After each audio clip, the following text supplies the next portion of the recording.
Alors, chers amis, on va essayer d'entamer ensemble la liturgie de Shabbat. Et comme je l'ai indiqué, nous allons commencer par essentiellement la Hamida. Pourquoi? Parce qu'évidemment, la Hamida, c'est la prière par excellence, que je rappelle, juste encore une fois quelques paroles introductives, pour, encore une fois, des évidences, mais qui ne sont pas forcément évidentes pour tout le monde. On se rappelle que pendant la semaine, il y a 18 bénédictions, puisqu'il y en a 19, et que le Shabbat, il y en a 7. C'est pas? Quand nous parlons de la prière de l'Amida, nous parlons des trois premières bénédictions qui sont des prières de louange, trois prières qui sont de conclusion, qui sont des prières de reconnaissance, et les 13 bénédictions qui sont au milieu, qui sont des demandes. Il faut toujours avoir en tête que la notion de prière en hébreu, c'est un sujet qu'on a souvent abordé ensemble, n'a rien à voir avec ce qu'on appelle la prière en français.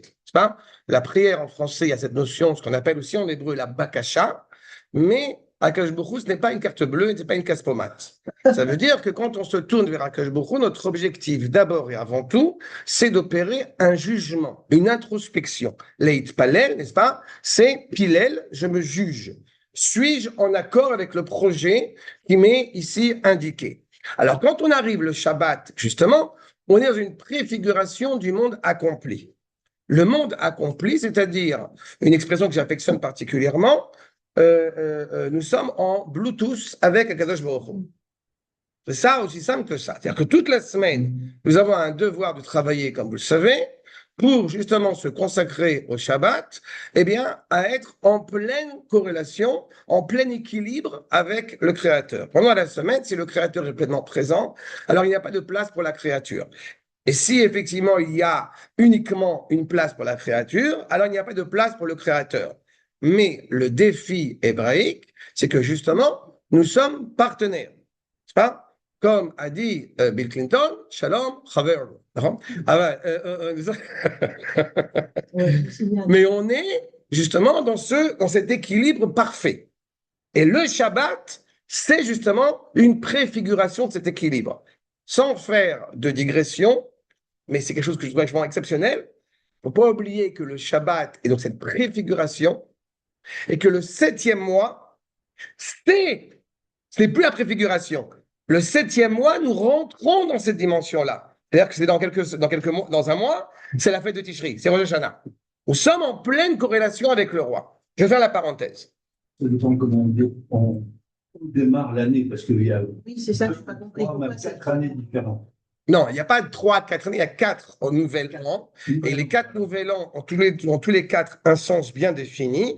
Mais la controverse qui existe entre Rabbi Eliezer et Rabbi Yoshua concernant le début de l'année, c'est savoir si c'est Tishri ou si c'est Nissan. En réalité, nous savons pertinemment que les matriarches eh bien, sont tombées enceintes au mois de Tishri et ont enfanté en Nissan. La bénédiction, l'année de Tishri est l'année universelle.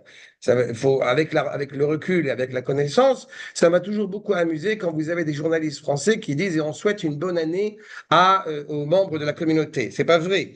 Le nouvel an de chez nous, c'est Nissan, c'est Pessah. Tishri, c'est la nouvelle année universelle.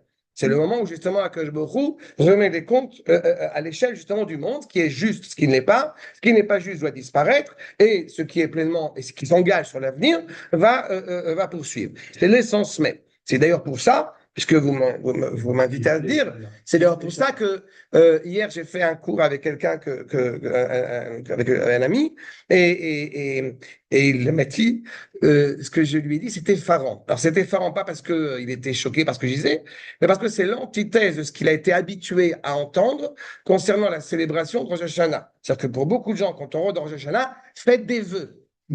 On est dans l'individu au possible, alors que c'est pas du tout la conception de Rosh Hashanah. De la même manière que le Shabbat est réservé justement au peuple juif. C'est la prise de conscience, encore une fois, de la valeur même de notre identité qui nous rattache au Créateur. Encore une fois, je ne veux pas faire trop de digression, parce que sinon on va pas sur la tefila. Mais quand nous rentrons dans la tefila de Arvit, en l'occurrence, il y a une question qui se pose. Qu'est-ce que nous souhaitons mettre en relief? Je vais poser la question différemment. Comment savez-vous que le monde a été créé par Dieu? Que nos pères nous ont dit. Comment eux savent-ils que le monde a été créé par Dieu. C'est parce que Donc, on n'est pas en train de témoigner de la création du monde. On est d'accord? Et pourtant, je vous le dis dès à présent, 3 tfilotes à Shabbat sont 3 étapes dans la compréhension du projet divin. Et on aurait dû, a priori, commencer par l'évocation de la sortie d'Égypte. Sauf que le vendredi soir, nous évoquons la création du monde. Le samedi matin, nous évoquons l'avènement du Sinaï. Et samedi après-midi, nous parlons de la fin des temps. C'est qu'il y a 2 kiddushim différents. Oui, il y a des rabbanan, de Oraïta. Non, le kiddush de vendredi soir, D'accord. on aurait pu avoir le même. Oui, mais il n'est pas. Non, Il est comme pas j'ai le dit, il y en a qui est de Oraïta et l'autre qui est des rabbanan. Ah, d'accord. D'accord. Ah, Mais le fait est que vous avez un rapport au passé, oui. un rapport au présent et un rapport à l'avenir. En fait, vous avez toute l'histoire de notre peuple qui est compilée dans la tfila de Shabbat.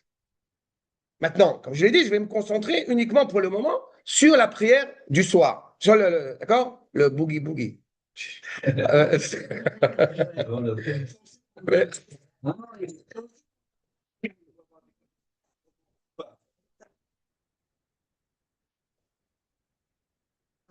Ça veut dire que quand nous rentrons justement dans la prière du soir, comme je l'ai dit, nous évoquons la création du monde, événement qu'on ne peut pas témoigner. Pourquoi on ne peut pas témoigner de cet événement? Parce qu'on ne l'a pas vécu. On a vécu la résultante. Comme vous m'avez dit tout à l'heure, concernant la controverse, savoir quand est-ce que le monde a été créé. En réalité, la halakha a fixé pas quand est-ce que le monde a été créé, quand est-ce que l'homme a été façonné. Et l'homme a été façonné à Rosh Hashanah. Non, voilà, c'est la création du monde. Il y a un très bel article. Mais la création de l'homme, l'avènement de l'homme, c'est le premier Tishri. Yom Erat Olam. Mais justement, on ne témoigne que de la résultante. J'aurais envie de vous dire, permettez-moi, je ne peux pas témoigner que mes parents sont mes parents, sinon du fait que je suis né de mes parents et que je les appelle papa et maman. Avec tout ce que cela implique. Enlever la génétique. C'est-à-dire, je ne rentre pas dans cette problématique-là de... Vous avez vu que j'étais en train d'enlever de ma tête. Non, ce que je veux dire par là, c'est que la problématique en réalité, même si d'ailleurs la génétique va dire à 99% vous êtes le fils d'eux, de toute façon, je ne vais pas dans cette image-là. Par contre, ce qui m'importe, c'est que je ne peux pas dire que je n'étais pas à mon accouchement. Mais réellement, j'ai vécu ce qui se passe après. C'est pas? De la même manière que, à moins d'être ce qui se passe chez nos amis, les jeunes convertis, que je trouve à chaque fois très honorables, quand ils font la circoncision quand même à 18, 20 ans et Abraham à 90 ans, mais a priori, on n'a pas mémoire de la circoncision. Ça a dû faire mal. Je pense que ça a dû faire mal. D'accord? Sans m'avancer. C'est-à-dire qu'on est encore une fois, dans le postulat. Ça veut dire que l'expérience de la création, pour le coup, relève, excusez-moi du terme, relève de la foi,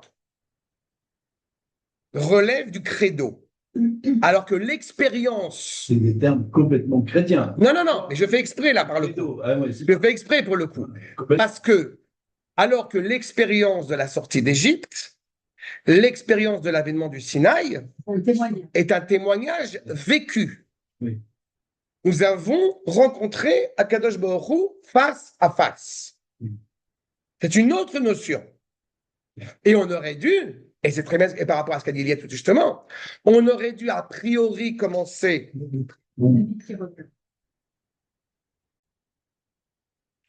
Donc, je reprends encore une fois l'idée de ce témoignage du Sinaï qui fait qu'on aurait dû partir du Sinaï pour arriver à l'évocation de la création. On ne peut témoigner que de la création du monde que a posteriori, parce que Akadosh Baruch Hu qui s'est adressé à nous au Sinaï en disant justement Anochi Hashem Elohecha, il n'a pas dit c'est moi qui ai créé le monde, c'est moi qui t'ai sorti d'Égypte, Habibi, je t'aime. Et sache-le, en plus de ça, c'est moi qui ai créé le monde. Mais c'est-à-dire que c'est parce qu'il nous a sortis d'Égypte et qu'il nous a dit que c'est aussi lui qui a créé le monde que nous pouvons témoigner de la création. Donc, dans ce cas-là, on aurait dû commencer vendredi soir par l'évocation de la sortie d'Égypte pour machinalement arriver le jour du Shabbat en évoquant la création du monde. Sauf que non, on est dans l'inverse. Et la raison essentielle, c'est pour faire justement preuve de reconnaissance.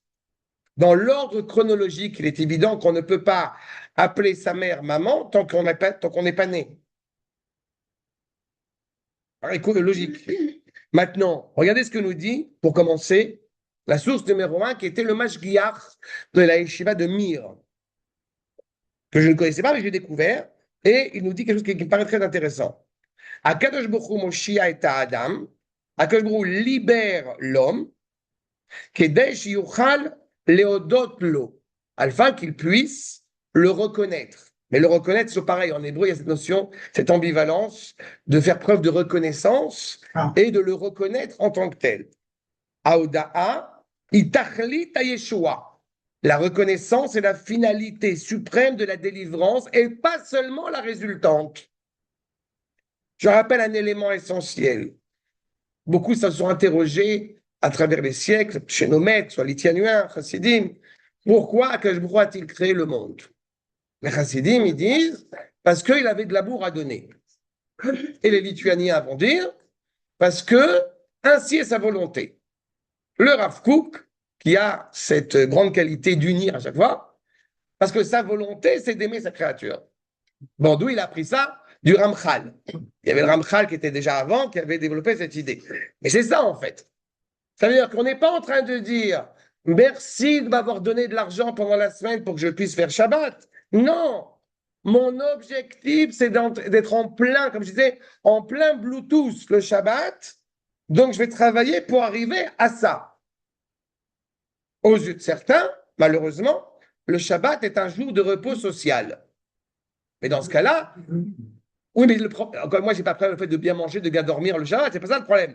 Mais c'est quoi l'essence même du Shabbat? Si c'était seulement le jour du repos hebdomadaire, comme on a le week-end en dehors d'Israël, dans ce cas-là, n'importe qui pourrait faire Shabbat, y compris, et à commencer par les non-juifs.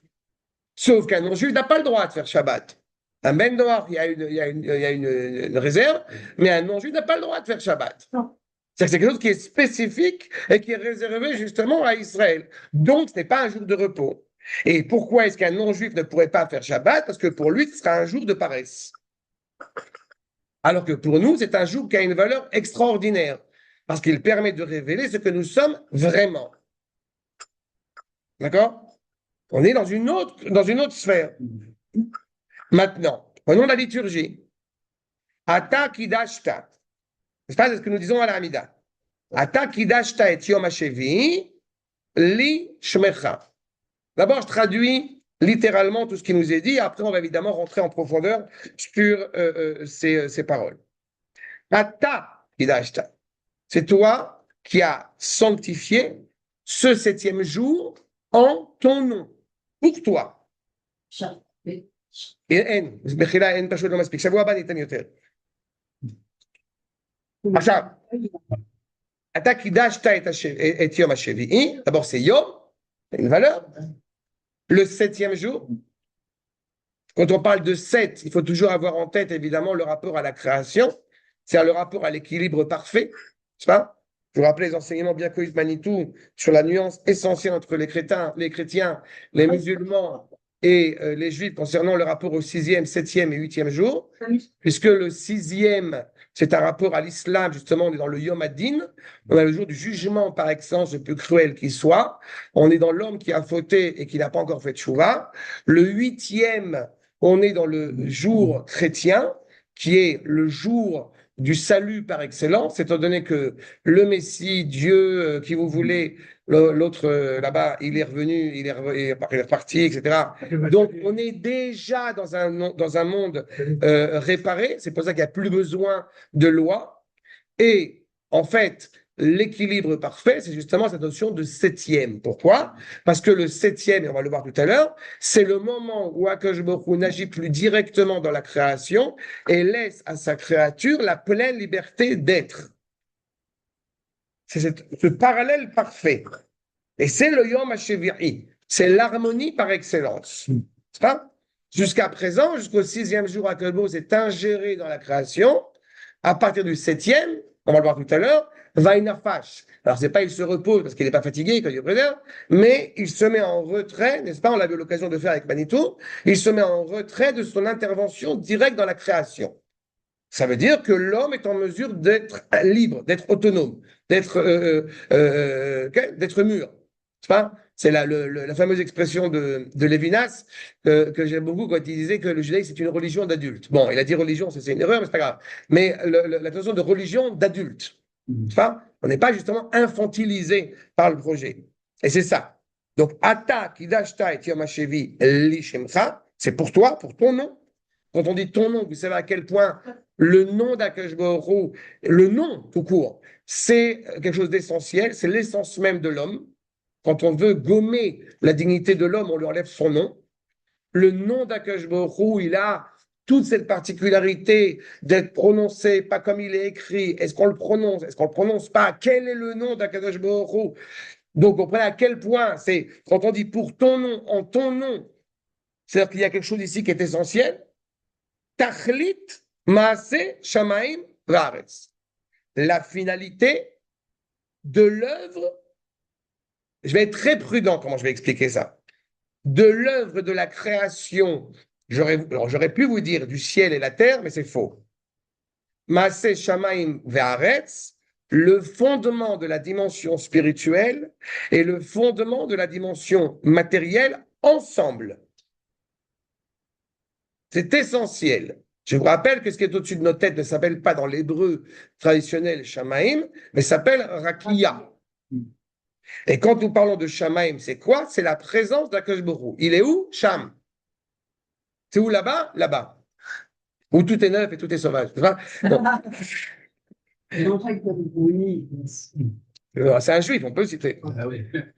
Shamaim, non mais Shamaim Baret, c'est ça. Et quand je dis Shamaim Ve'aret, la finalité du projet divin, c'est de mettre en place l'unité absolue du Créateur. Quand est-ce que cette unité va se révéler? Je vous fais le spoiler. Mincha, Ata Echad, Goy Echad, Shimcha Echad, Eretz Echad, Am Echad, Echad, Echad, Echad. Là-bas. Pour l'instant, voilà, on touche du doigt la finalité de ce projet. Akadosh Baruch Hu, demain, samedi matin, descend au Sinaï. Il descend sur terre. Sous-entendu, il se révèle à la créature. Et la créature s'élève. Ça y est, l'entité va pouvoir révéler cette unité du projet divin. Mais au moment de la création, il y a deux réalités, il y a une dualité qu'il va incomber à la créature de révéler son union. N'est-ce pas? Ou Berachto, Mikol Ayamim. Sa bénédiction, je l'ai traduit pour le moment comme ça, de tous les jours. C'est entendu? De toute l'essence même du temps. Qu'est-ce que c'est que Beracha, je vous le rappelle, parce qu'il y a une notion qu'on va devoir aussi aborder, la différence entre Beracha et Kedusha. Vous avez Birachto Mikol Ayamim, Ve Kidashto Mikol Azemanim. C'est des expressions qui semblent très similaires. Mais on ne perd pas son temps à dire la même chose. Donc, s'il y a deux choses, c'est qu'il y a vraiment deux notions qu'il faut comprendre. Birachto, le sens le plus obvi d'abord.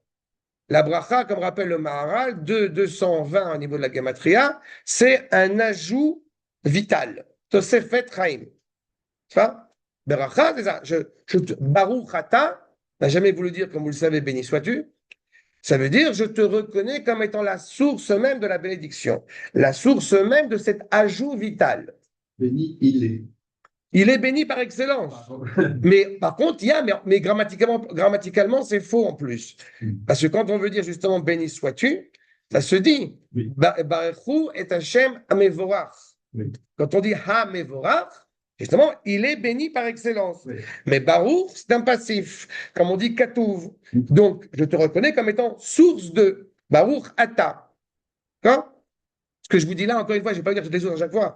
Ce n'est pas de moi, hein, c'est le Rav Chaim de Vologine, c'est le Nefesh HaChaim. Bon.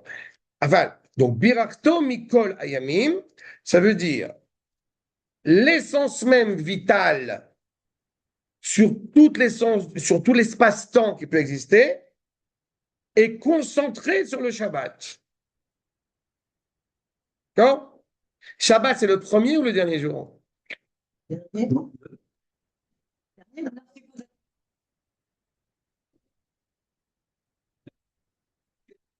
et le dernier. C'est le premier et le dernier. Est-ce que Shabbat est le premier ou le dernier jour? Oh. En réalité, c'est le premier et le dernier. Non, mais c'est-à-dire que quand on est justement dimanche, la halakha dit qu'on peut faire la Havdalah jusqu'à mardi. Pourquoi? Parce qu'on se réfère au Shabbat d'avant. Mais à partir de mardi, on pense au Shabbat d'après. C'est pas? Sans vouloir être macho, mais en général, nos épouses pensent à Shabbat à partir de ces jours-là. Mardi, mercredi, c'est les courses, et ça y est, on est déjà sur ça. Mais ce que je dirais, c'est ça. Mentalement, et d'ailleurs, c'est ce qu'on dit tous les matins dans les Teilim, dans les Mizmorim qu'on dit de chaque jour, le jour de Shabbat. Tout est rattaché à Shabbat. C'est en rapport avec. C'est ça. On part de Shabbat, on revient à Shabbat. Tu vois, quand on va compter quand on compte le Homer, Shiva Shabbatot. Et c'est les 7 semaines. C'est la centralité, c'est le cœur de la semaine. C'est ça. Birachto Mikol, de tous les jours qui existent.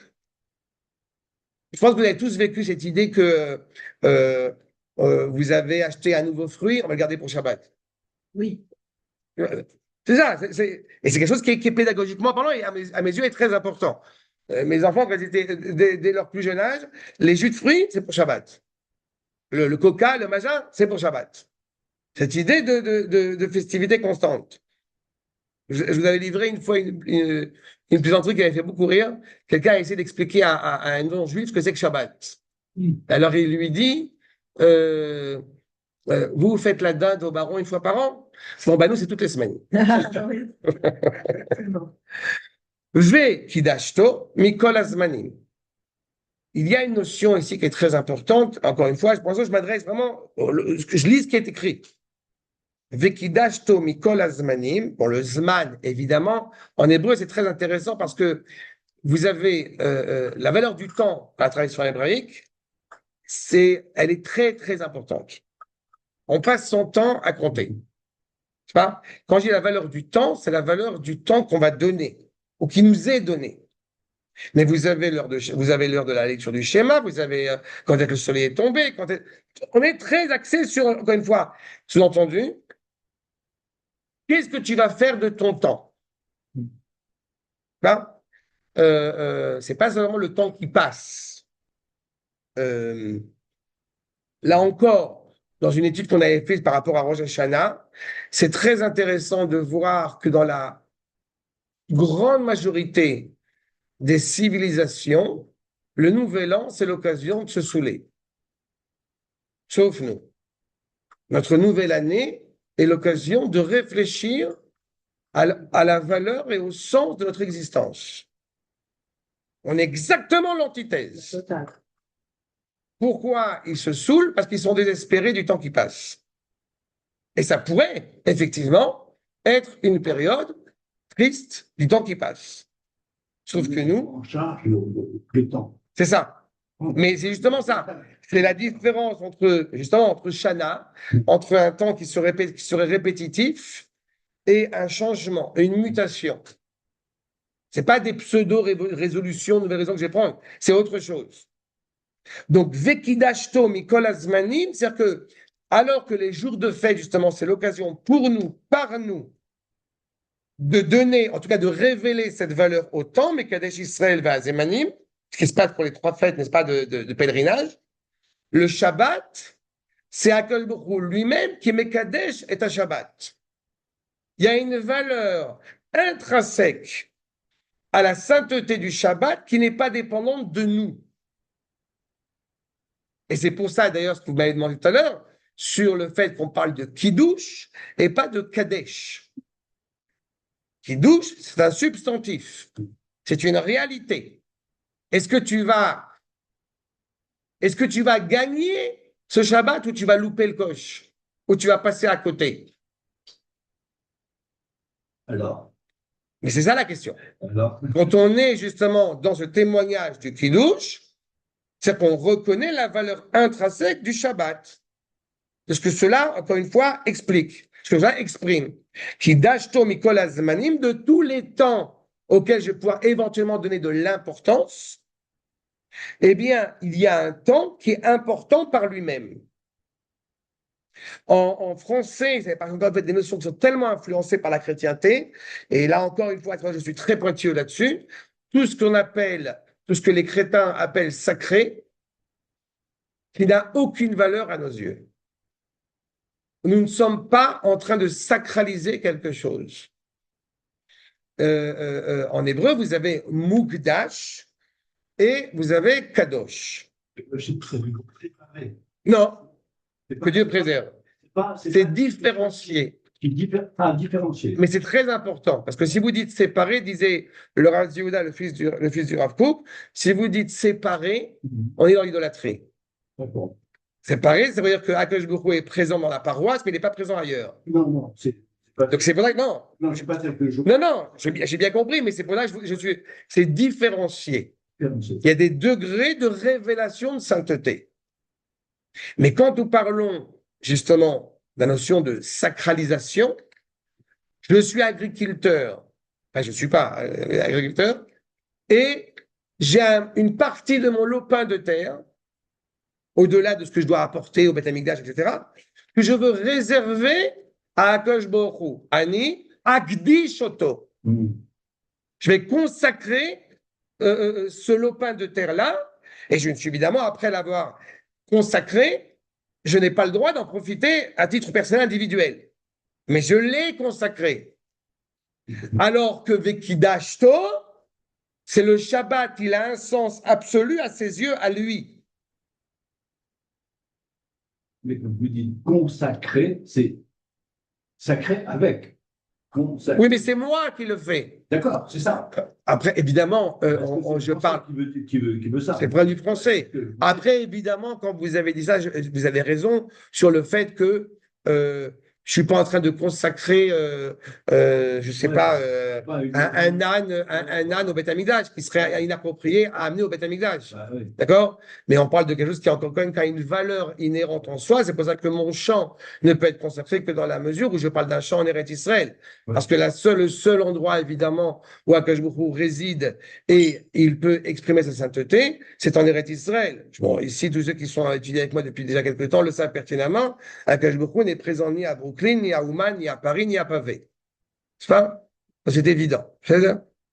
Arshab. Merci beaucoup. Arshab. C'est on a fait la première source. Arshab, donc, et ainsi qu'il est écrit, Vechen Katou, Betoratach. D'accord? Souvent, vous verrez des liturgies où il est écrit Torah Techa, c'est pas juste. Parce qu'en général, c'est comme on dit à la fin d'un verset, le masculin devient féminin. C'est pour ça que vous verrez que souvent, il y a des gens qui disent Torah Techa. Non, c'est Torah Tach. C'est Menuchatach, c'est, etc. Dans le sens, d'accord? Vous avez remarqué ça? Arshab. Vaïtsak el Hashem. Bien. Quand je dis qu'effectivement, là on rentre un peu plus en profondeur, Bezrat Hashem, okay. Donc quand on dit effectivement, j'ai indiqué tout à l'heure, Ata Kidashta, donc c'est-à-dire que la valeur du Shabbat, c'est défini par Akadosh Baruch Hu lui-même, nous le voyons déjà à la sortie d'Égypte. Nous prenons conscience de ça à la sortie d'Égypte. Pourquoi? Parce que si vous vous rappelez, quand on est sorti d'Égypte, on a traversé la mer, on a voulu boire de l'eau, à propos. Bon, oui. Et Moshe Rabbeinu a jeté, n'est-ce pas, le bois dans la mer, dans l'eau, et ça a adouci l'eau et ça l'a rendu potable. Vaïtsak el Hashem, vaïrou Hashem etz, vaïshlech el amaim, vaïmteku amaim, ken. Et là, il y a justement cette partie du verset que nous allons commenter.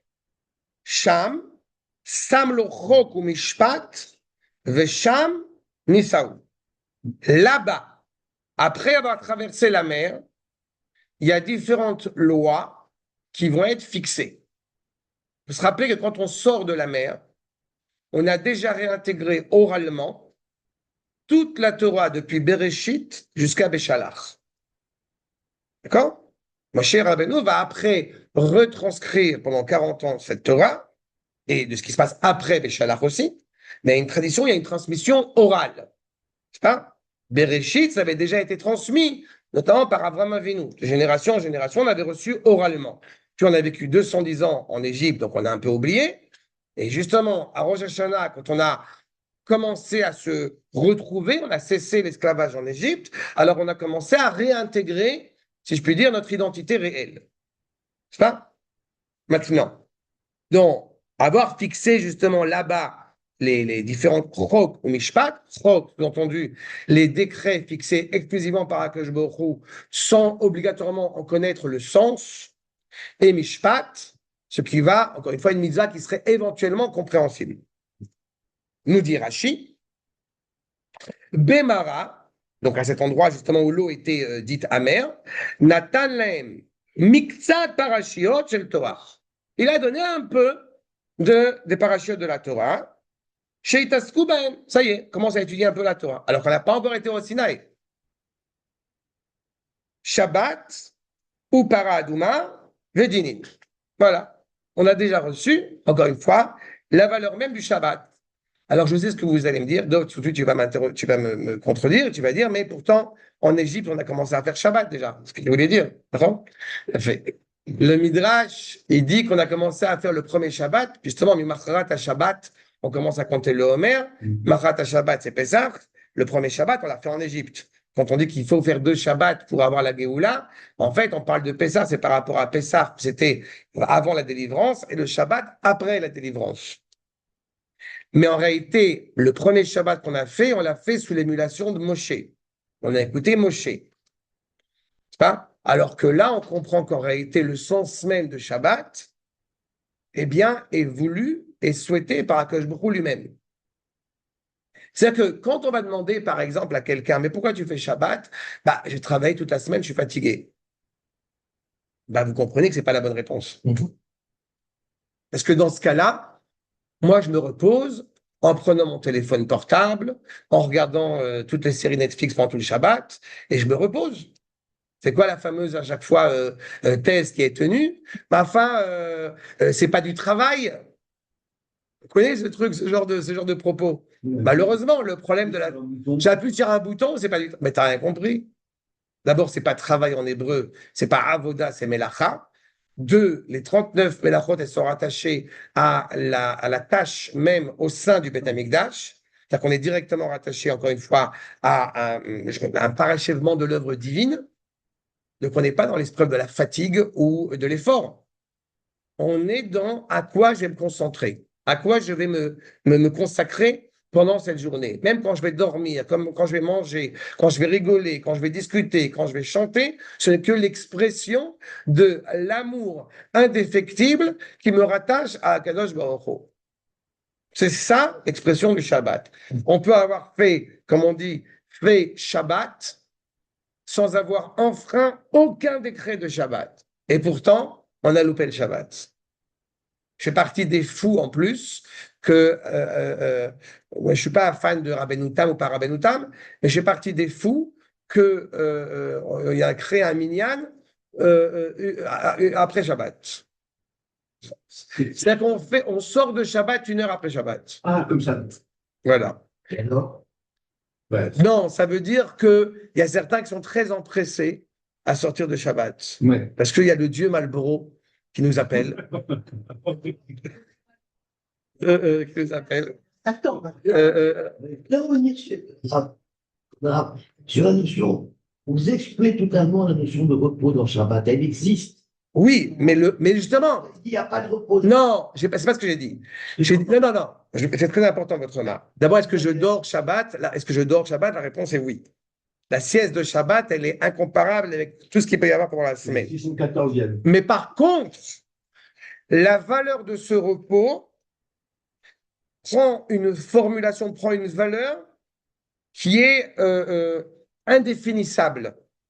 C'est-à-dire que aux yeux de certains, c'est pour ça que j'indique sur ce point, c'est pas le problème de se reposer Shabbat, c'est une très bonne chose de se reposer Shabbat. Mais ce repos prend son sens dans mon rapport à Akadosh Baruch Hu. Oui, bien sûr. Ce n'est pas le fait de dire comme j'ai travaillé pendant toute la semaine, donc je suis fatigué, donc je vais dormir tout le cadran pendant tout le Shabbat. C'est ça la différence.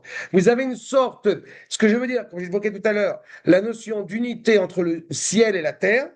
Ça veut dire que le Shabbat, nous comprenons que la valeur de mon corps est en équilibre parfait avec la valeur de ma neshama.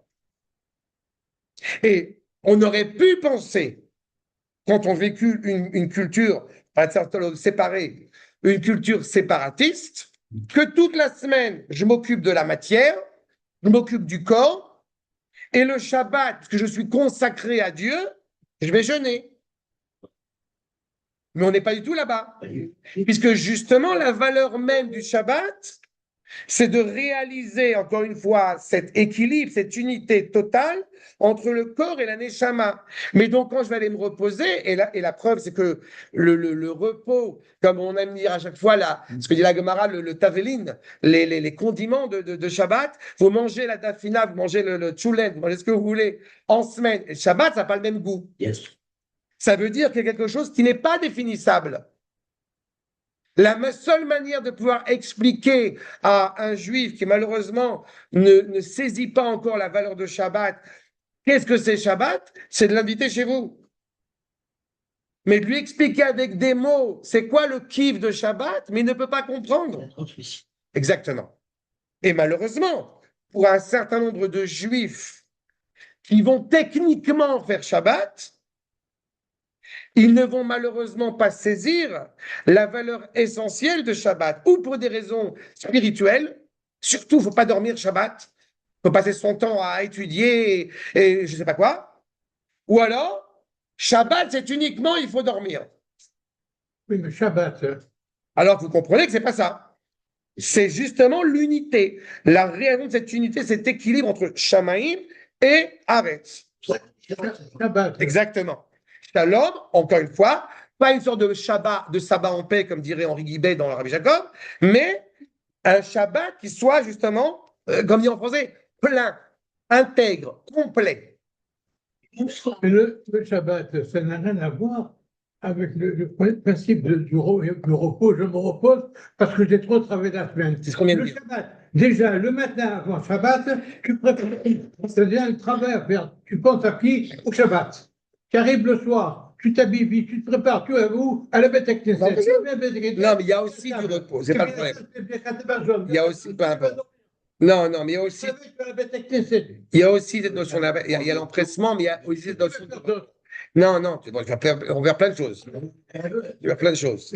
Tu peux faire plein de choses, Sadiq. Tu peux faire plein de choses. Ceci étant dit, pourquoi j'ai dit évoqué justement que ce n'est pas le repos exclusivement au sens, on pourrait le comprendre. C'est parce que, par exemple, bien, j'aime lever, ça dépend des Shabbatot évidemment, mais j'aime lever 1 heure avant la prière. C'est le moment où je suis avec mon petit café et que j'étudie. Mais alors, voilà. Et ça n'a pas de prix. On n'est pas dans le... Vous voyez? C'est à ce niveau-là que je parle. On est tous les jours. Mais c'est ce que justement, on ne peut pas arriver à ça, à mes yeux en tout cas, si on n'a pas d'abord et avant tout saisi ce qui nous est donné justement après la traversée de la mer. Et ce n'est pas un hasard que ce soit après la traversée de la mer. Parce qu'après la traversée de la mer, je vous rappelle, le peuple juif a dit Zéli Vanveu. Il reconnaît l'amour qu'il a à l'égard d'Akadosh Baruch Hu et qu'il veut garder, qu'il veut garder intact. Vous parlez de la mer ou de Mara? Mais c'est quand on a traversé la mer qu'on a eu ça. C'est après. C'est après. Mara. Mais justement, c'est parce qu'on a eu ça, c'est parce qu'on a traversé la mer et qu'on a voulu garder ce moment tellement intense de proximité avec Akadosh Baruch Hu que désormais le Beth Amikdash peut être construit. Zéli Vanveu. Neve, n'est-ce pas? C'est le Beth Amikdash. Noi, la maison de l'esthétique par excellence. C'est parce qu'on a rencontré Akadosh Baruch Hu face à face, qu'on l'a pointé du doigt, c'est toi que je t'aime. N'est-ce pas? A dit Didier Bourdon dans Les Inconnus. Oh, oui. Mais c'est ça. C'est ça l'idée. Et c'est parce qu'il y a ça qu'il peut y avoir ça. Donc, si effectivement vous enseignez, je vous dis à chaque fois, quand mes enfants étaient petits, ils n'ont jamais, jamais, jamais entendu le mot ça, c'est péché. D'abord, ça n'existe pas chez nous, mais surtout pas en hébreu. Mais en plus, là, jamais ils ont entendu ça, c'est interdit Shabbat. Ça n'a jamais été entendu. Peut-être je le regrette, peut-être c'est pas bien. Mais c'est comme ça que nous avons traité. Il n'y a pas de jeu interdit le Shabbat, il y a des jeux spéciaux pour Shabbat. Mais ça demande un engagement très important de la part des parents, qui est parfois très complexe, parce que les parents, peut-être certains, on se disent, bon, c'est bon, foutez-moi la paix, les enfants, allez jouer ailleurs, je vais dormir. Et je pense qu'il y a un travail, il y a un devoir pédagogique à l'égard de ce que représente le Shabbat. On n'a pas le temps, je l'avais dit souvent, on n'a pas le temps forcément pendant la semaine, quand on travaille, excusez-moi pour les retraités, mais d'entendre ce repas hebdomadaire. Mais j'ai toujours raconté cette anecdote que quand on a cherché une maison, j'ai été perplexe, j'étais interloqué par le fait qu'il n'y avait plus de salle à manger dans pas mal d'endroits où j'ai cherché. Pourquoi? Parce qu'il n'y avait plus de repas hebdomadaires familiaux. Parce que chacun mangeait de son côté. Ah bon? Même Les Israéliens, je pense que c'est Pinat Ochel. C'est Pinat Ochel. Alors que pour un juif traditionnel, c'est pas une option. Les 3 repas du Shabbat, c'est une obligation. Et je ne parle même pas des fêtes, où en général, les fêtes, on les fait chez les grands-parents, les machins, etc. En ce qui nous concerne, on fait les fêtes chez nous, mais il y a cet environnement-là. Et ce n'est pas que à l'égard d'Israël, entre parenthèses. J'étale ça à l'échelle mondiale. Vous savez pertinemment que la chrétienté, qui a été évidemment lourdement influencée par la tradition juive, le fameux repas dominical quand on revient de la messe, n'existe plus. Enfin, c'est très bien, ça m'arrange qu'il n'existe plus, mais l'implication sociale que ça a, évidemment, est dramatique. C'est pour ça que tous les chrétiens se convertissent à l'islam. Oui, en plus. Bon.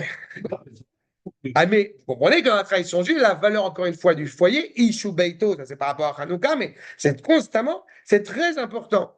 Donc, encore une fois, cette reconnaissance-là. On n'a pas dit Shabbat à Abraham, on n'a pas parlé de Shabbat à Yitzhak, on parle de Shabbat au peuple. N'est-ce pas? Oui, non, mais c'est pour ça que, pardon, juste une chose, vous parliez des retraités, mais la valeur de Shabbat n'a pas changé, qu'on soit retraité. Oui, non. Non, mais c'est juste pour montrer que la valeur de Shabbat, Non, elle a une valeur intrinsèque. Elle est par elle-même. Oui, mais il faut qu'elle soit comprise. Il n'y a pas besoin qu'on soit de travailler, pas travailler, ça ne change pas. Non, mais il y a une idée, non. Ceci a une idée que oui, qui est transmise par la Torah elle-même, cette idée que ne vit pas de tes rentes. Oui. C'est-à-dire que même si une personne avait toutes les raisons de ne pas travailler, oui, eh bien, il faudrait malgré tout qu'elle œuvre pendant la semaine à œuvrer dans quelque chose pour donner un réel sens à Shabbat. Pas? C'est ça, exactement. Il y a une vraie idée là-dessus. C'est qu'on ne peut pas ne rien faire. L'idée, comme j'aime à le dire à chaque fois, l'idée qu'on peut entendre dans certaines civilisations d'être les pieds en éventail sur une île déserte, c'est pas de chez nous. D'accord? C'est quelque chose qui est assez révélateur. עכשיו, ויום השביעי, Shabbat Lachem Elohecha. Là, je vous réfère à, justement, ça va nous permettre de comprendre le sens même du Shabbat en me référant à la Shemitah. La fameuse 7e année, n'est-ce pas, où la terre est en jachère. Eh bien, je vous réfère ici dans le Sefer Devarim, et ça va nous permettre, grâce au Ramban, et vous allez le voir, de comprendre en fait quel est le sens du Shabbat. Est-ce qu'on fait Shabbat parce qu'on est sorti d'Égypte? Ou est-ce qu'on fait Shabbat pour témoigner de la création? Ce que j'ai un petit peu dit en introduction. Regardez ce que nous dit d'abord le verset. Vayom HaShevi'i, donc ce 7e jour, Shabbat Lachem Elohecha, est un jour, on pourrait dire, consacré à Dieu, ton Dieu. Bezacharta, et tu vas te souvenir, tu vas te rappeler, qui Eved Haïta, Be'eret Mitzrayim. Du coup, tu vas te rappeler que tu as été esclave en Égypte. Ve Yotziecha Hashem Elohecha, et Hashem il t'en a sorti, Misham, avec un bras fort, étendu, Biyat Chazaka, Bezroa Netouya, et donc, Alken, Sivecha Hashem Elohecha, La'asot et Yom HaShabbat. Hein, oui. Donc, que nous dit dans le Sefer Devarim, en l'occurrence, c'est la paracha de Vaïtranan. Certains vont dire les deuxièmes tables qui vont être données. Pourquoi tu fais Shabbat? Pour que tu te rappelles que c'est Akadosh Baruch Hu qui t'a sorti d'Égypte. Donc, a priori, c'est le sens du Shabbat. A priori. Dans une, c'est marqué. Dans Sefer Shemot et dans Sefer Devarim. D'accord. Non, mais dans une, c'est marqué. Chamor, Samor Vezachor. D'accord. D'accord. Mais je dis, mais c'est quoi qui provoque qui?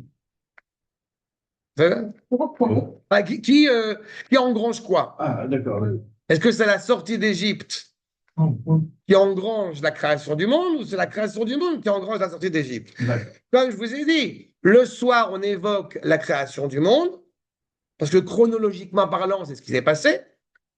Mais comme je l'ai indiqué, je vous ai dit dès le départ, je savais où j'allais, que en réalité, on témoigne de la création du monde grâce à la sortie d'Égypte. Ça veut dire que en fait, il n'y a pas de début, il n'y a pas de fin. Tout ça, c'est un ensemble de choses. Il n'y a pas d'avant et d'après. Tout est. Chez le créateur, non. Mais on voit bien que malgré tout, il y a une sorte d'ordre ontologique, la manière dont les choses ont été mises en place. L'homme est façonné en dernier. Le peuple d'Israël est façonné en dernier. Oui. N'est-ce pas? Non, mais ça veut dire dans sa- Oui, bien sûr. Et c'est une notion qui a été créée par Hachem lui-même. Mais bien sûr, bien sûr. Et il y a une différence entre ce qu'il a créé comme. Il y a un très bel article de Manitou Eliette, dans la parole, il écrit, sur le rapport entre le temps et la durée. Tu verras. Ok. Einstein aussi. Ok, bon. Un peu la même chose. Mais, pardon, désolé. Non, non, non. Mais ça m'a échappé. Non, mais c'est pas grave. Je voulais rebondir sur ce que tu disais, voilà. Mais c'est pas grave. Non, mais bon, ça reviendra. Ça reviendra. Ça, dans le Ramban, regardez ce que dit le Ramban. Ta'amal ken siva, puisqu'a priori, on voit dans le Sefer Devarim, donc justement, tu as l'ordre de faire Shabbat, puisque tu es sorti d'Égypte. Siva, j'étais seken beyom Shabbat. Car, Piresh, Rabbi Avraham. Le Ramban va contredire le Rabbi Avraham. De quel Rabbi Avraham on parle, entre parenthèses? Rabbi Avraham et Ben Ezra. C'est-à-dire, mais, qui lui dit, Rabbi Avraham et Ben Ezra, il dit, voilà pourquoi tu fais Shabbat, pour te rappeler que tu es sorti d'Égypte. C'est le verset. Dit Ramban, et non achon. Non, c'est pas. Quand on parle de Rabbi Avraham et Ben Ezra et on parle du Ramban, pour se rappeler, on parle de deux Rishonim. D'accord? Donc, quand on dit deux Rishonim, c'est-à-dire deux maîtres, des premiers maîtres de la tradition, donc pour le coup, la vie de David Benita, on s'en fout un peu. N'est-ce pas? À ce moment-là, bon. Mais c'est intéressant, parce que ça soulève justement cette question-là. Pourquoi on fait Shabbat? Ve'anu omrim, nous dit le Ramban, Pekidush hayom, yom ze, achala limikrei kodesh, zecher leyetziat mitzrayim. On dit dans le Kiddush qu'on va rappeler le matin, en fait, c'est par ce biais-là que vont être fixés, on va dire, des temps animés par la sainteté en souvenir de la sortie d'Égypte. C'est-à-dire qu'en fait, je vais dire autrement, quelle est la fête la plus importante de l'année? Certains vont dire c'est Yom Kippour. Oui, on peut définir qu'est-ce que ça veut dire fête. C'est-à-dire la dimension, c'est-à-dire la dimension de Moed au sens de Idva'adout, au sens de rencontre intime avec le Créateur. Beaucoup vont dire c'est Yom Kippourim. Non, mais c'est fait ça. Et en vérité, c'est pas Yom Kippour. D'abord, c'est Pessah. Ouais. Mais en réalité, c'est Shabbat. La seule nuance entre Pessah Shabbat, et c'est pas considéré. il est dans la paracha des Moadim. Mais tu vois ce qu'il te dit là? On part de Shabbat. En fait, le jour le plus important, entre guillemets, pour Akadosh Baruch Hu, ça serait Shabbat. Le jour le plus important pour la créature d'Israël, donc façonné par Akadosh Baruch Hu, c'est Pessah. Pourquoi on dit Shabbat, Shabbat? C'est Yom Kippour, c'est encore une autre dimension. Et ça, Mais par contre, par rapport à Pessah, pourquoi malgré tout, je te rejoins tout à fait, je l'ai souvent dit dans mes cours, pourquoi Pessah est la fête la plus importante? Parce que toutes les fêtes sont en souvenir de la sortie d'Égypte. bien sûr. Pessah n'est pas en souvenir de la sortie d'Égypte. Pessah, c'est la sortie elle-même. Oui, c'est Donc vrai. automatiquement, ça prend son essence. Mais vous voyez ce qu'il nous dit? Toutes les fêtes sont le début, encore une fois, en référence au souvenir de la sortie d'Égypte. Kasher ne'emar bo, zecher le maaseh bereshit. En fait, il n'y a sortie d'Égypte que parce qu'il y a création. Encore une fois, que ma mère, biologiquement parlant, soit ma mère, quand on est bébé, on s'en fout totalement. En revanche, ce qui est important, c'est la personne qui est devant moi, qui va me dorloter, qui va apporter du lait, qui va, etc., etc. Et c'est ce qui fait que, il me colle à commode, le lait est plus important que la mère. Non, c'est un peu ça l'idée. Alors qu'en réalité, évidemment, la mère est l'origine de tout. On sait très bien les implications de ceux qui malheureusement n'ont pas connu leurs parents et identitairement, enfin, psychologiquement parlant, les implications douloureuses que cela engrange. Et qu'est-ce que tu fais du bébé Nous, qui les tête en soirs, regardant les sa mère? merveilles. Bah, vous Incomparable. maintenant, Ve'arav Amar, au moins qui est dans le Ramban aujourd'hui, Ve'arav Amar, Be'sefer Amoré, Sefer Amoré, on est chez Ramban, quand Amoré Nebuchim, le guide des égarés, qui a Ma'amar Arishon, la première parole, Ugvod Hayom, Ve Eduro, Kasher Amar al Ken, Berech Hashem et Shabbat, Ve Ikachu. La première des paroles, c'est d'honorer le Shabbat, n'est-ce pas, et de le sanctifier. C'est important de rappeler parfois que la fameuse phrase des bons juifs qui connaissent pas trop, la mitzvah la plus importante, tu respectes ton père et ta mère. C'est pas vrai. Avant le respect du père et de la mère, il y a le respect de Shabbat, il y a le respect d'Akadosh Baruch Hu. Et aussi étrange ça puisse paraître, mais assassiner passe après le Shabbat. Oui, elle est dans la même. Encore une fois, je suis pas en train de dire que faisons Shabbat et allons assassiner des gens, c'est pas ça. Mais c'est intéressant par rapport, encore une fois, au niveau des paroles, surtout que le Midrash dit qu'elles ont tous été données en même temps. Mais ça veut dire que dans la manière dont ça a été retranscrit, on voit à quel point le Shabbat a son importance. Et non seulement le Shabbat a son importance, mais parfois certains l'ignorent, c'est ce qu'on appelle un signe d'alliance essentiel entre nous et le Créateur. Shabbat, Brit et Tfilin. Et Hot vient de Hava, c'est-à-dire qu'il y a un désir, il y a un lien indéfectible entre le Créateur et la créature d'Israël qui passe à travers le Shabbat, les Tfilin et la circoncision.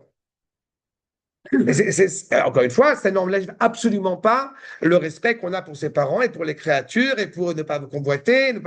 Mais c'est intéressant par rapport à, encore une fois, ce que, justement, si on comprend l'essence même du Shabbat telle qu'elle doit être comprise. Pourquoi tu as dit d'abord, tu as dit le respect du Shabbat et après tu as dit le respect du Shabbat. Non, Moi, j'aurais dit- non. Le respect d'Akadosh Baruch Hu, évidemment, c'est les deux premières paroles, reconnaissance, mais par rapport aux parents, par exemple, que la valeur du Shabbat est. C'est la raison pour laquelle, si, comme il est l'usage de le dire, ton père te dit allume-moi l'électricité et amène-moi un verre d'eau, eh ben, on amène le verre d'eau. C'est ça? Non, mais c'est très important. Mais c'est cette notion-là qui n'est pas toujours facile voilà. Achat, Alken, Iskir. Et en réalité, c'est parce que justement, je respecte mes parents que je respecte le Shabbat. C'est parce que je respecte Akadosh Baruch Hu que je respecte le Shabbat. C'est parce que je respecte Akadosh Baruch Hu que je respecte mes parents. C'est justement par respect pour Akadosh Baruch Hu que je massacre les terroristes à Gaza. C'est justement parce que je respecte Akadosh Baruch Hu que je suis prêt aussi à profaner le Shabbat en cas de nécessité. C'est pas je profane le Shabbat. Il y a une mitzvah, comme il est l'usage de le dire, de faire Shabbat et une mitzvah de profaner Shabbat. C'est des notions qu'il faut, encore une fois, vraiment saisir. Ve'alken, Iskir Tam, qui Sheshet Yamim, Asa Hashem, les 10 jours du parachèvement de l'œuvre de la création. Aval Bekan Yazirutanu Lishmor Shabbat. Il y a un postulat, c'est qu'Akadosh Baruch Hu, encore une fois, est le créateur, et là, il nous engage à préserver ce Shabbat. Pourquoi? Be'avur eyotenu avadim b'Mitzrayim, ovdim kol hayom al kochenu. Ve'lo hayta lanu menucha. On n'avait pas de repos, on était esclaves. En fait, ça veut dire qu'on peut. C'est pour ça que j'ai dit tout à l'heure que si on est retraité, c'est pas toujours facile à saisir, parce que on ne peut réellement comprendre la valeur des choses que quand on les a méritées. On ne peut réellement comprendre la valeur du repos quand on a travaillé. Et c'est ça. J'ai déjà travaillé. Non, mais vous comprenez ce que je veux dire? C'est dans ce rapport-là. Et d'ailleurs, ce que vous avez soulevé, c'est très important parce qu'on sait malheureusement un certain nombre de gens qui ont tellement travaillé toute leur vie et qui n'ont pas su justement faire l'équilibre entre les deux et qui se retrouvent à la retraite, leur alechem, et qui font un arrêt cardiaque parce qu'ils n'ont plus de sens à leur vie. C'est justement cette problématique-là. Mais là, c'est ce qu'il nous dit. On n'avait pas de repos. C'est-à-dire qu'on ne pouvait pas comprendre la valeur du temps, la valeur du jour, la valeur de ma dignité, la valeur de mon essence, la valeur de mon identité. C'est quand j'ai dit tout à l'heure, on a parlé du repos, justement. C'est ça. On n'est pas en train de dire qu'il ne faut faire que dormir Shabbat. Justement. Et j'avais fait une fois, il y a très longtemps, dans la parashat de Vaïtsé, qui est à Jacob, pourquoi est-ce qu'on avait besoin de dormir? Et j'avais vu, grâce à nos maîtres, et notamment le Rav Kook, parce il y a une importance à rêver. Et cette application-là, ils ont fait d'ailleurs des tests en essayant d'empêcher les gens de rêver, et j'avais vu que les gens étaient morts quelques jours après. Il y a quelque chose de très important. On ne se rappelle pas forcément de ses rêves, mais le rêve, la valeur du rêve est très importante. Ça veut dire qu'on a besoin de dormir, quel que soit le temps de labeur qu'on a œuvré, on a besoin de dormir parce qu'on a besoin de rêver. Ils ne sauraient pas s'énerver. En plus, oui. D'accord, mais c'est ça. On n'avait pas ce repos. Bon. Il y a quelqu'un dans un des acteurs dans la liste de Schindler qui dit, qui était prof d'histoire. Et il dit, je suis tellement heureux, aujourd'hui on m'a rien pris.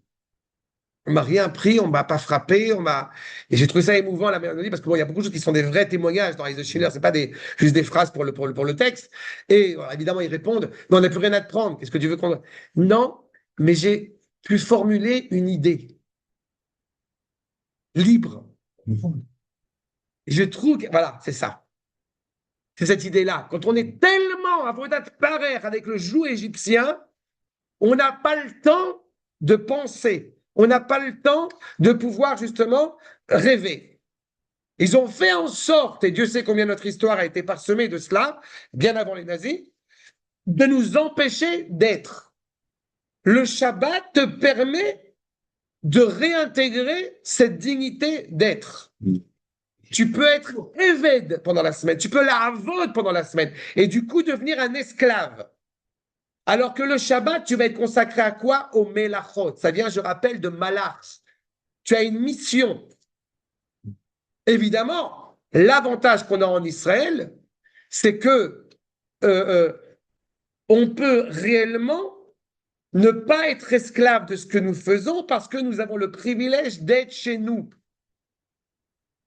Donc, nous agissons chez nous. Malach, c'est un ange. Oui. Et Melachot, c'est... C'est les travaux. Mais les travaux qui, en général, sont consacrés au Beth Amikdash. Les travaux, je vais faire les travaux de transformation de la réalité. Il est interdit, le Shabbat, de transformer une réalité. Malach aussi, messager.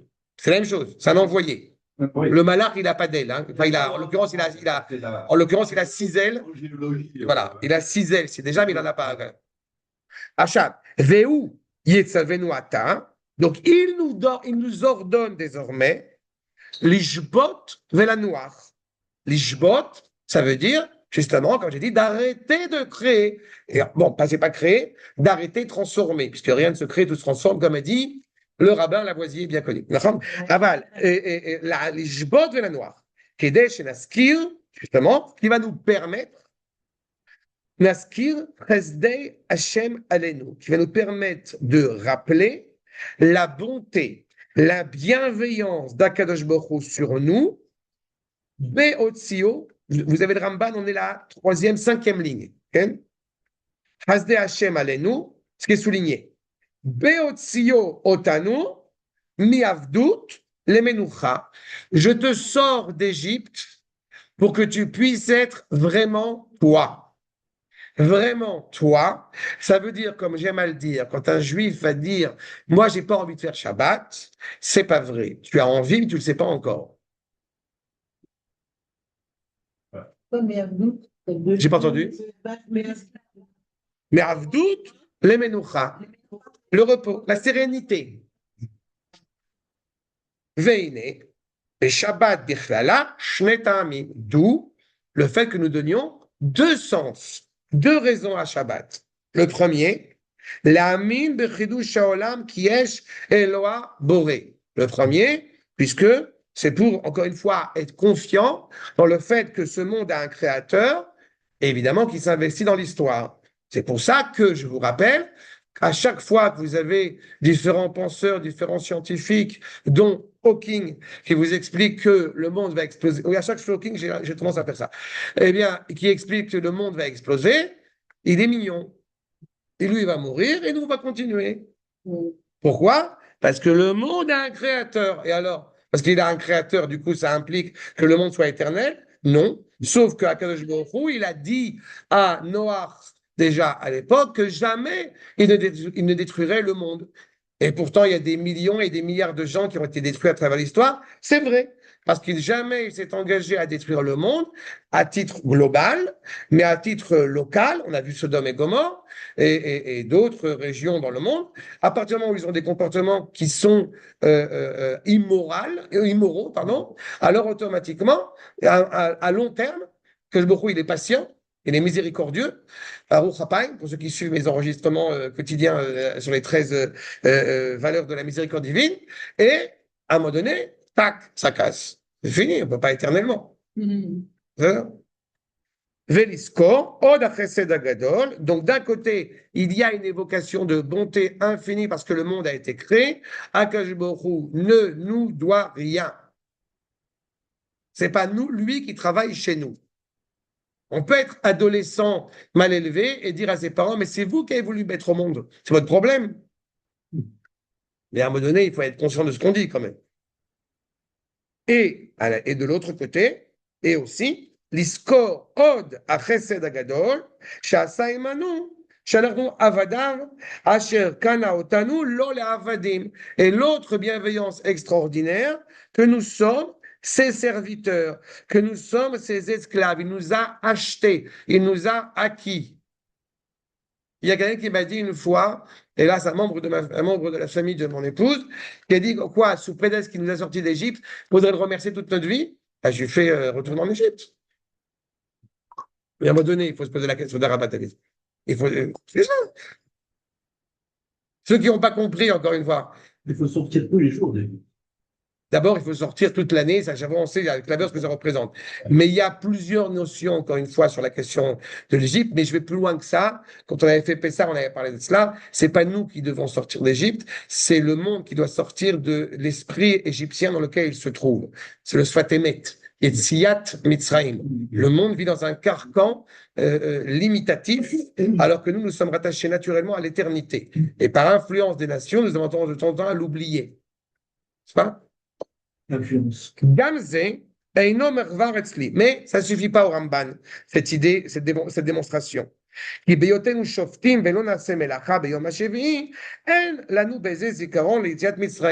parce que tu vas t'arrêter de travailler le Shabbat, tu vas t'arrêter de parachever la création, que du coup, eh bien, ça va être l'expression du souvenir de la sortie d'Égypte. C'est quoi le rapport? À la rigueur, si on voulait effectivement se rappeler de la sortie d'Égypte tous les jours, on mangerait de la matzah tous les jours.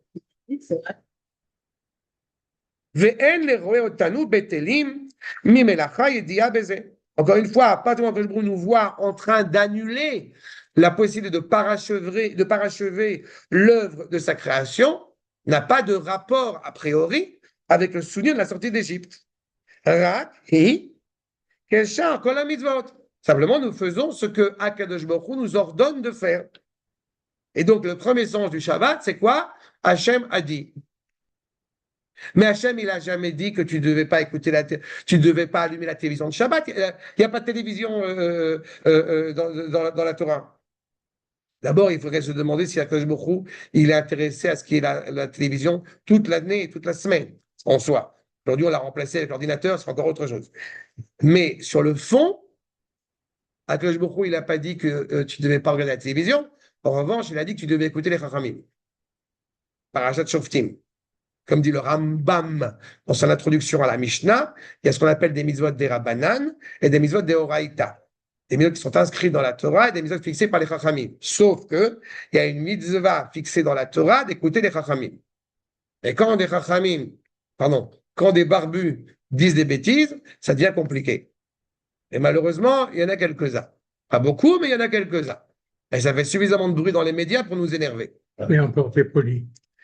אבל יהיה בו זכר למעשה בראשית, שנשבות ביום השבת, Hachem Vaïnafash. Pourquoi le fait d'arrêter d'œuvrer pendant un jour entier, pendant 24 heures, te fait rattacher à Akadosh Baruch Hu en tant que créateur? Parce que qu'est-ce qui se passe? Akadosh Baruch Hu, pendant toute la semaine, il fait preuve d'une humilité extraordinaire. Pourquoi? Parce qu'il te donne le sentiment que c'est toi qui travailles. Oh.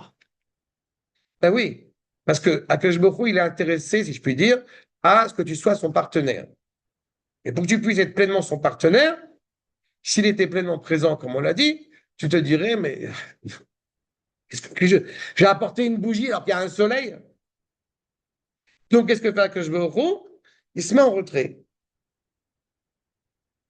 Et le problème, c'est qu'il y a un danger. C'est que comme tu as tellement travaillé, tu vas te dire, tu vois les millions là que j'ai en ce moment à la banque? C'est moi. Ce que je dis, c'est vrai physiquement, c'est vrai mentalement, et c'est vrai aussi, je me permets vraiment de le dire, spirituellement. Ça veut dire que, c'est très bien placé par rapport à la brochure, j'ai pas pensé pendant une seconde, pendant près de 30 ans, et c'est bien, c'était une maturité qu'il fallait atteindre, qui je suis pour écrire un livre. Ça, en vérité, c'est pas bien. C'est bien quand on sait rien. Si je vous disais, écoutez, je ne sais rien, je n'ai pas la prétention de pouvoir enseigner, je n'aurais pas ma place ici. Ce qui serait dangereux, c'est l'autre côté. Écoutez, je suis un grand rabbin, vous avez le droit de m'embrasser la main, je vous donnerai de l'huile après pour la sgoula de Baba Babou, et évidemment, ce serait aussi scandaleux. Ce qu'il faut, c'est ça, c'est vraiment la tension perpétuelle entre les deux, physiquement comme spirituellement. Si tu travailles le Shabbat, c'est-à-dire qu'en fait, tu es en train de dire, tout l'argent que je pourrais gagner, je vais pas le payer, ça va être à perte, parce que Shabbat ne travaille pas. Alors que le fait de ne pas parachever, de ne pas poursuivre l'œuvre de la création Shabbat, c'est l'expression pleine de la confiance exclusive envers Akadosh Baruch Hu. Maintenant, vous ne serez pas surpris si la tradition, si les Rachamim rappellent que celui qui a fait de l'idolâtrie, eh bien, grâce au Shabbat, il peut être expié. Non. C'est impressionnant. Pourquoi? Parce que justement, c'est l'essence même de la valeur de Shabbat. Celui qui est cohérent par rapport au Shabbat, c'est celui qui est donc cohérent par rapport à Kadosh Baruch Hu. Et là, pour le coup, vraiment, avec ce qu'on appelle Aïn Tova, vraiment les Kavzechut, je suis profondément attendri par le juif qui va réussir à ne pas fumer Shabbat. Pour ceux qui fument, je peux vous promettre que ceux qui sont des fumeurs Shabbat, des fumeurs invétérés le Shabbat, eh ben, le fait d'être capable de dire, et c'est pas évident, ce qui serait l'idéal, c'est d'arrêter de fumer, parce que c'est vraiment un esclavage en plus malsain. et problématique pour la santé et plein de choses. Mais le fait est, J'ai jamais fumé une non, mais je vous dis, mais oui, celui. Mais je me souviens au Maroc, on voyait tous les juifs qui avaient la tête levée au ciel. Attendez Ils attendaient la D'accord. étoile. Voilà. Mais c'est pour ça que je dis que malgré tout, Ben oui. celui, c'est pas un hasard, si je vraiment honnêtement, il y a quelque chose d'idolâtrie dans la cigarette. Quand j'ai dit le dieu Marlboro tout à l'heure, je dis vraiment, on est soumis à ça. Et je vous répète, celui qui n'a jamais fumé de sa vie ne peut pas comprendre les fumeurs. Et je sais de quoi je parle. Bon, Rachel, mais c'est fini. Aval, le fait est, c'est que, justement, d'être capable de dire je ne prendrai pas la cigarette pendant tout le Shabbat, eh ben, c'est de la bravoure. Vraiment, il faut aussi avoir ce rapport-là. Et c'est ce qu'il est en train de nous dire. Je suis vraiment serviteur du Dieu. Oui, je pourrais faire mille et une choses, mais aujourd'hui, je me rattache à l'essentiel. Donc, vous comprenez que ce n'est pas un jour de paresse sociale qui est déjà évoqué par la liturgie elle-même. C'est ce qu'il est en train de nous dire. Hachem cesse de s'investir dans l'histoire humaine pour me donner la place. Mais le Shabbat, je reconnais à côté de qui, auprès de qui j'agis, qui je suis. Varaoul beyoter, lomar et be'avour, eyot yetziat Mitzrayim moral Eloa kadmon mechadesh chafez veyechol, c'est-à-dire que c'est le plus sensé, c'est parce que justement je suis sorti d'Égypte qui me fait comprendre qu'il y a une origine, ce qui est en gras, qu'il y a une origine, un Dieu originaire, originel, qui donne sens à cette histoire et qui n'est pas qu'un créateur, je vous rappelle, mais qui s'investit dans l'histoire. C'est la notion de providence. Abraham, à le défaut de ce que parfois les gens ont dit, n'a jamais été le père du monothéisme. C'est encore une autre absurdité. Abraham a fait comprendre aux gens qu'il y avait un sens à l'histoire. Le père du monothéisme, si on peut dire, c'est Adam Arishon. Et Abraham, c'est pas le père du monothéisme. En l'occurrence, si je suis pointilleux sur les termes, c'est le père du monisme. Ce qu'on avait expliqué, grâce au Rav Kook dans Rota Kodesh, la Ardout Kolelet, c'est l'unité absolue. C'est ce que fait comprendre Abraham, en tout cas ce qui commence, c'est les prémices, qui fait comprendre au monde. Il y allait. Ivry. Exactement. Bon, c'est un sujet. Il y allait. Belibra Safek à la Shabbat. Si tu as un doute, le moindre doute, concernant justement le Shabbat, Amoré à la Chidouche, va Chefez, va Yecholet, concernant la valeur même, la potentialité du Shabbat. Tiskor Mashirao Enecha Be'etiat Mitzrayim, Shei Lecha Lereya Velizacher. Si tu as le moindre doute sur le sens du Shabbat, rappelle-toi que tu es sorti d'Égypte. Donc, ce n'est pas qu'une raison technique qui fait qu'on commence par vendredi soir avec l'évocation de la création pour arriver à samedi matin avec le témoignage du Sinaï. C'est aussi parce qu'il y a une origine essentielle dont nous devons pleinement être conscients. J'aurais envie de vous dire, on a tous le nombril, la Parada Marichon, ça nous permet de nous réveiller tous les matins et de nous rappeler constamment qu'on est le fils d'eux. Mais est-ce que le Shabbat ne peut pas exister en tant que tel et sans faire de rapprochement ou en rapport avec Yessiat Mitzrayim? Le Shabbat, il est capable de se tenir par lui-même. Non. Il ne peut pas se tenir par lui-même parce s'il n'y a pas de peuple, il n'y a pas de Shabbat. D'accord. Et il faut qu'il y ait un peuple pour qu'il y ait Shabbat. Même si c'est déjà anticipé, les Toldot Hashem Baaretz Be'ibaram, avec la volonté des engendrements des cieux et de la terre pour Abraham, pour la nation qui va sortir d'Abraham, mais la nation est sortie au Sinaï. Oui. C'est le lien indéfectible. C'est au Tiot de Rabbi Akiva que dans un midrash qui est rattaché à Rabbi Akiva, où les jours viennent se plaindre auprès d'Akadosh Baruch Hu. Oui. Et le vendredi, il dit, moi, je suis tout seul. Le samedi, il dit, je suis tout seul. Non, toi, tu es avec Am Israël. Am Israël. Hein? Je viens de le dire, c'est Abraham et Shem. Oui, bah avant Abraham et Eshel, c'est au tir de Rabbi Akiva. Il y a les bâtisseurs du temps. Ce que vous avez lu d'Abraham et Eshel, c'est les bâtisseurs du temps. C'est un homme particulier, Abraham Eshel. Bon, mais vous avez les bâtisseurs du temps. Vous avez un livre qui est sorti de M. Benjamin Gros sur le Shabbat. Et vous avez Manitou dans la parole et l'écrit, qui est à mes yeux, l'article le plus important de notre génération sur le sens du Shabbat, qui s'appelle le Shabbat de Dieu, qui est très important. Je n'ai pas pris cet axe-là volontairement, vraiment pour me réserver à la liturgie de Shabbat. Non, mais voilà. Iné, Shabbat, Zecher Yetziat Mitzrayim, voyez, Veyetziat Mitzrayim, Zecher le Shabbat qui eskeru, bon, en fait, Shabbat, c'est en souvenir de la sortie d'Égypte, et la sortie d'Égypte, elle est en référence au fait qu'il y a un maître à bord qui fait ce qu'il veut. J'ai traduit rapidement le Otot Moftim Beose Bechol Kirtsono. Hachem ne nous doit rien. Est-ce que Hachem peut? Oui. Est-ce qu'il le veut? Oui. Mais il le veut en fonction de ce que la créature est capable de, pour le bien de la créature, est capable d'entendre, de percevoir, de palper. Mais c'est lui qui a façonné. Mais pourquoi est-ce que vous seriez un peuple spécial? Ben, va te plaindre. Vous êtes raciste. Non, c'est Hachem qui est raciste. Va te plaindre. La terre d'Israël, pourquoi vous auriez le monopole de la colonisation? Non. On n'est pas en train de coloniser, on est en train de se réapproprier. C'est pour ça qu'il faut, je rappelle, comme j'ai l'habitude de le rappeler, qu'il faut rendre tous les territoires occupés. Pourquoi? Parce qu'on a des vertus impérialistes.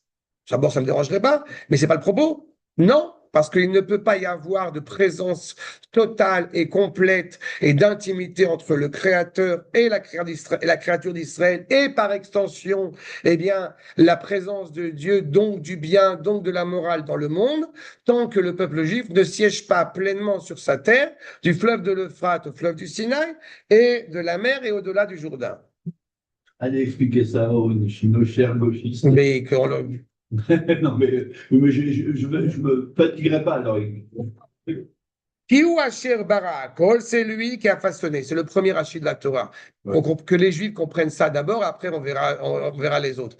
Le premier rachis de la Torah. Pourquoi est-ce qu'on commence par la création du monde? Pour que quand les gens ils vont dire, quand l'ONU va dire que vous êtes des génocidaires, on pourra leur dire c'est pas vrai, la terre elle appartient à Kadosh Baruch Hu et il nous l'a donnée à nous. Je vous ai traduit ce qu'a dit Rashi à peu près. Hein? Il n'y avait pas l'ONU encore à l'époque de Rashi.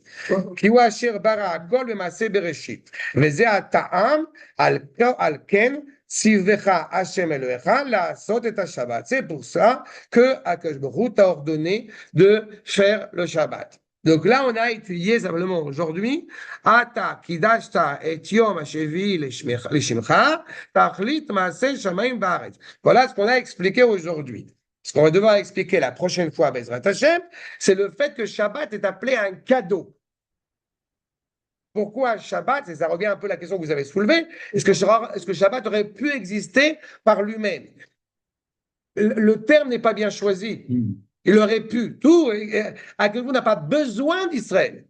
Mais il s'est mis dans cette dimension comme s'il avait besoin. D'accord? Est-ce que j'ai besoin d'aller voir mon fils à la yeshiva comme je suis allé le voir hier? A priori, je n'en ai pas besoin. Bon, j'en ai un peu besoin quand même. D'accord? Mais c'est ça. Akadosh Baruch Hu, pour reprendre la volonté des Chassidim, il a de l'amour à donner. Et donc, il a, d'une certaine manière, ici, dans des situations à nous humains, ça serait un anthropomorphisme mal choisi, mais qu'on comprenne bien la problématique. Et je mets dans cette dimension d'avoir envie de résider sur Terre, d'avoir envie de parler avec sa créature. Il a envie de voir le dessin que je lui ai fait. Eh bien, c'est ça. Le Shabbat, ce n'est pas un Shabbat dans le ciel, c'est un Shabbat sur Terre. Et la volonté, ce n'est pas de faire siéger Akadosh Baruch Hu dans le ciel, c'est de faire siéger Akadosh Baruch Hu sur Terre. La dimension céleste avec la dimension terrestre. Le Beth Amikdash d'en haut ne peut pas se construire tant que nous n'avons pas commencé à passer le bulldozer en bas. C'est aussi simple que ça. Ouais. Élémentaire, moi, Shabbat. Ça va, c'est clair? Donc,